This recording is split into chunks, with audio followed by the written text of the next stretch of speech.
guys, today we're going to be continuing to multiply decimals. So instead of multiplying powers of 10, we're going to take a whole number, a one-digit whole number, and multiply it by a decimal. So I'm going to go over some examples with you guys.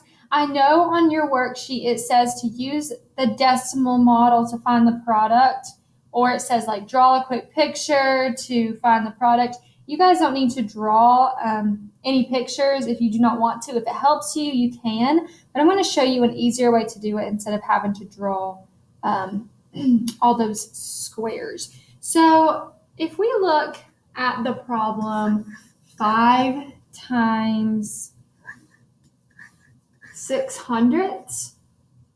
So when we were adding and subtracting decimals, what we did is we had to line those decimals up. When you guys are multiplying decimals, you do not have to line the decimals up. What I want you to do, step 1, is to take out the decimal.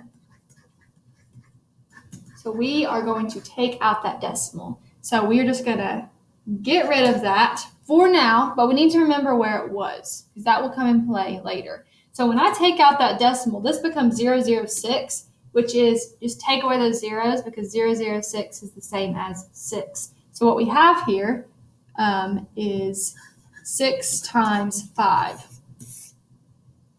So when I do 5 times 6, I get 30. And so now my answer is 30. But if we look at 5 times 600, we know that 5 times 600 is not 30. So what we need to do, I shouldn't have marked that out. It's okay though. What we need to do is count how many digits are to the right of our decimal. So if we have 2 decimals here, we're going to count all of them, but we only have one decimal number. So what I want you to do is we're going to circle every digit. Let me get a different color so you guys can see. We're going to circle every digit just to the right of the decimal. So how many digits did I circle? I circled 1 and 2. So I circled 2 digits. Those are the digits that are right to the right of my decimal. So what that means is that I have, if we just have a whole number, our decimal is here, right? 30.0. So what I need to do is move that decimal in twice. So we'll move it in once and another time twice. And so my decimal will go here. I'm going to rewrite it, begin with a 0, 0.3. I don't need to write all these decimals. I don't need to write all these zeros. I don't need to do that. All I need is 3/10. So 5 times 600 is going to give me 3/10. Okay, so what we're doing, step 1 is taking out the decimal. Hold on. Well, where's my eraser? Here we go. So step 1, we took out the decimal out of the problem. So then we're just doing regular multiplication. So step 2, we multiplied like usual. Step 3, we counted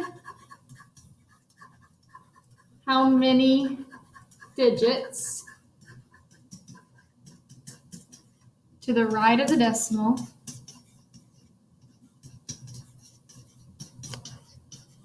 And then we circled those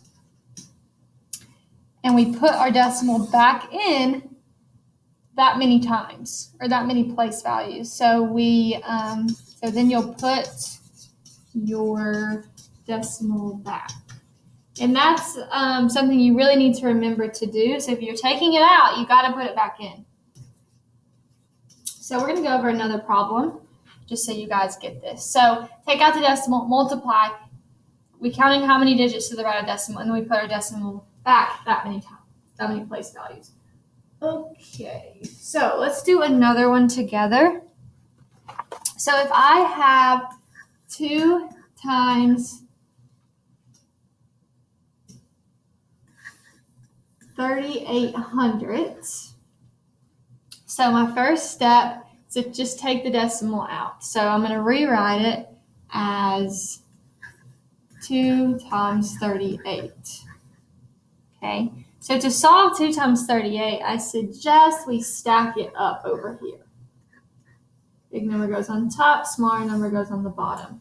2 times 8 is 16. My 6 goes here. I carry my 1. 2 times 3 is 6. Plus 1 is 7. So 76. So is 76 my answer? No, because that would not make any sense. We have to put that decimal back in. So we need to count how many digits are to the right of this decimal. So we've got 1 and 2. That means we know our decimal is here. 76.0 is the same as 76. So we're going to move that decimal in 1 twice. So that will give us 0.76 or 76 hundredths. Okay, so all you're doing is you're taking the decimal out, multiplying like usual, counting how many digits you have to the right of your decimals, and putting that decimal back in to your problem. Okay, let me see if there's anything else I need to go over for your work today. So you're going to be doing page 243. Like I said, it says to draw a model or a picture. You guys don't need to draw a picture or a model. You just need to remember those steps to take it out, multiply, count how many digits are to the right of your decimals, and put it back in that many times. Okay? All right, and when we're multiplying by a decimal, things are getting smaller. And that's why we're moving it to the left. Okay? All right. Thank you, guys. And let me know if you have any questions.